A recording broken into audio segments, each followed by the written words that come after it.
ඔයා දවසට ලීටර් 2ක් වතුර බොනවා නම් ඔයාගේ මුහුණට මොකද වෙන්නේ? අද කියන්නම් ඒකෙන් ඇතිවන ප්‍රතිඵලය ගැන. ගොඩක් අයට උදේට මුහුණ ඉදෙමෙනවා, ඇස්සට කළු ලප එනවා, සම වියලෙනවා. මේ වගේ ප්‍රශ්න තියෙනවනේ.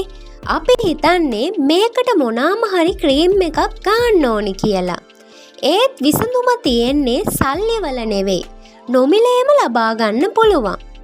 වතුර ලීටර් 2ක් බොන පළවෙනි දවසේ ලොකු වෙනසක් පේන්නේ නෑ.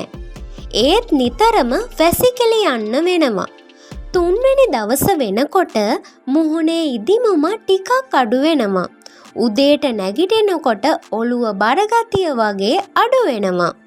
හතරවෙනි දවසේ ඉඳන් තමයි වෙනස පේන්න ගන්නෙ. සමට හොඳට ජලය ලැබෙන නිසා වියලි ගතිය අඩු වෙනවා. ඇස්සට කළු වෙලා තියෙන ඒවා අඩු වෙනවා. හත්වෙනි දවස වෙනකොට සමට දිලිසීමක් එනවා. වතුර බොන එකෙන් ඇඟේ අපද්‍රව්‍ය ඉවත් වෙනවා. රුධිර සංසරණය හොඳ අතටපත් වෙනවා. ඒ නිසා තමයි සමට දිලිසීමක් එන්නේ. විද්‍යාව සරලයි. ඇඟෙන් 70%ම වතුර. ජලය අඩු වුණොත් සම රැලි වැටෙනවා. වතුර බොනකොට සමේ සෛල පිම්බෙනවා. ස්වභාවික දිලිසීමක් එනවා.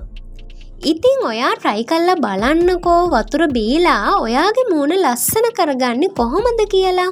මම වෛද්‍යවරයෙක් නෙවෙයි මේ තොරතුරු දාන්නේ ඔයාගේ දැනගැනීමේ පිණිසයි.